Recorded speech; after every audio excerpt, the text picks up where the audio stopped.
As a part of our audience research, we looked into what our audience thought was important about the indie genre and what conventions were shown most strongly, like colour schemes and the way they listen to music.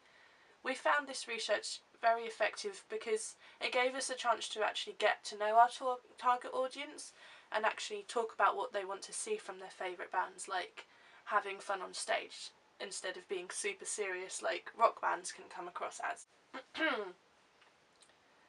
When we asked our audience about colour schemes, a lot of them said black and white and earthy tones. This is a massive convention in the indie genre because it's really simple and not a big show, which is a perfect example of what the indie genre is. It's about their music, it's not about impressing people, it's what they are. They're not trying to be someone else. This is their music, this is how they dress, this is how they want to be. They're not someone that's manifested by a record label. They work really hard for a record label to be perfect for them, for the perfect circumstances, and this is what makes them so relatable with their audience, because we all have to work hard, we all have to study and work so hard to get to where we want to be, and that's why there's such a strong connection, because it just proves that hard work does pay off.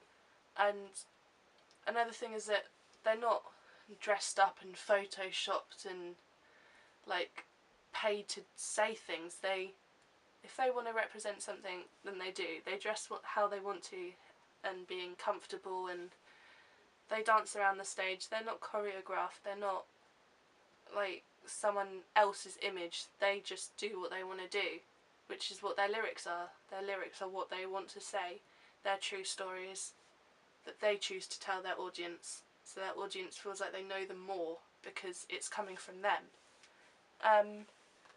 Another thing with colours is that they used filters a lot, like saying black and white, and also like misty kind of beigey ones where it kind of looks like an early morning star. It's kind of like bright, which I think is a massive convention, like how their stories can feel like a dream almost, like it's not really happening but it is happening in that sense. Like in the Neighbourhoods video Let It Go, they use a lot of visual effects and editing is just so strong.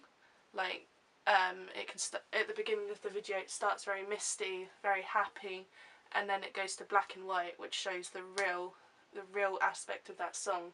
So it starts off misty when it's the image of what should be happening, and the black and white is when it's telling the truth. When we spoke to our audience about music videos, a lot of them said that they didn't watch them unless they'd heard they're good or it was a song that actually was really important to them.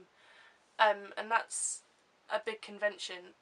The songs that indie artists write are based on their own experiences and really come from the heart, which can make a bigger difference with their audience because they become more relatable in real life experiences, because we all at one point in our life will experience something that someone else has experienced, and a lot of them said that because of that they prefer to see narrative in a video instead of performance, and that's why we want to focus on it a lot more, because the song that we've chosen, the 1975 You, even though it has a dance beat to it, the lyrics, if you read between the lines, have a lot more meaning to them, which you don't see just from singing it. So I think that having a performance in a music video is important in the sense that you need to show that it's still a band and that their music is important to them, but the narrative is what they meant it to be. They were telling a story with their lyrics, like an author writing a story. It's still an art in that sense. When we spoke to our audience about what band member they thought was the most important, they all found it quite difficult to answer, because it's like choosing your favourite friend or your favourite family member, because you create such a strong bond. But the majority of them came to the conclusion that the vocalist was, because they are the people that have the most screen time, are they, and therefore most represented, because they sing the lyrics, they kind of hype up the crowd at a concert as well.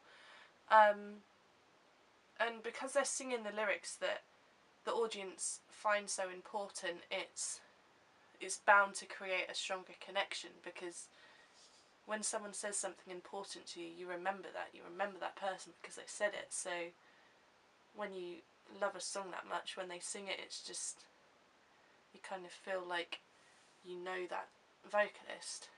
We then spoke to our audience about how they listen to their music, and the majority of them said online, which was bound to happen because the online age is so advanced now because of the advancement of technology, and a lot of them said either YouTube, Spotify or iTunes. And people said if they were to listen to a CD, it would be probably in the car and put it in their stereo, because these days you don't have a stereo, you have a speaker which you plug your phone in, you have your laptop which has the speakers. Having a CD player is quite rare unless you're the type of fan that goes out and supports their band as much as they can by buying their things, which is a big convention in this genre as well, because the indie genre is only recently become mainstream. Supporting their band was really important because they wanted to see them succeed, they wanted to see them go far, so going out buying their CDs, buying their merchandise was their way of contributing to that. So a few people do buy CDs, whether it be in the car or to support their artist. Another reason that listening to music online is so popular is because it's so quick and it's so easier, and because now we're so used to technology being so easily accessed for us, we just grab our phone and it's all there, which is what technological convergence has done.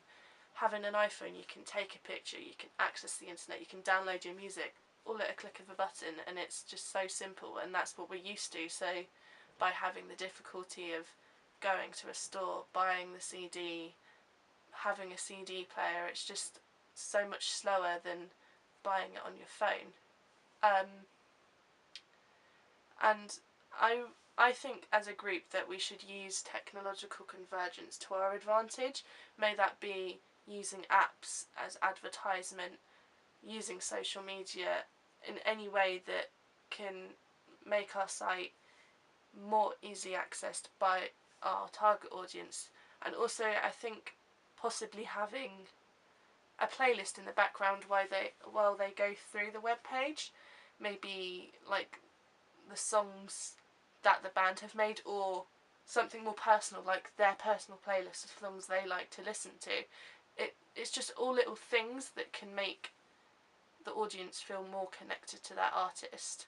Because the genre has only just recently become mainstream, there's still a lot of independent bands, and because of how many bands there are in that genre, there is a variation of sound, and that's where the subgenres come in, with indie pop, indie rock and indie alternative.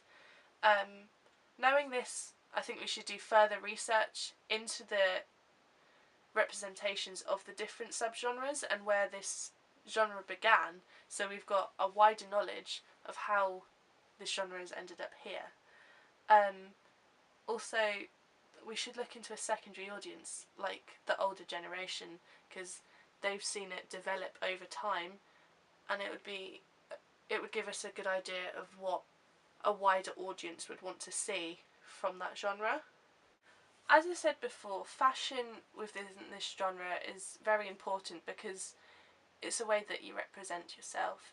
The way that you dress, you're creating an image like that, and this genre has therefore created a trend of not caring as much, wearing what you feel comfortable in, skinny jeans, oversized jumpers and big shirts. It's just something that you create yourself, like something that your parents should not think will make you look presentable, but it's the way you're wearing vintage clothing. It's like going back to your roots in a way.